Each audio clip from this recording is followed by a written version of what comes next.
Well, the sawmill will be here next week, and I got all these giant logs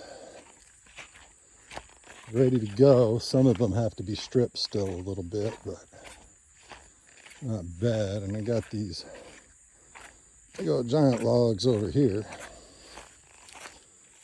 So we'll cut those in half and make like 16 or 12 foot boards. And I should have enough to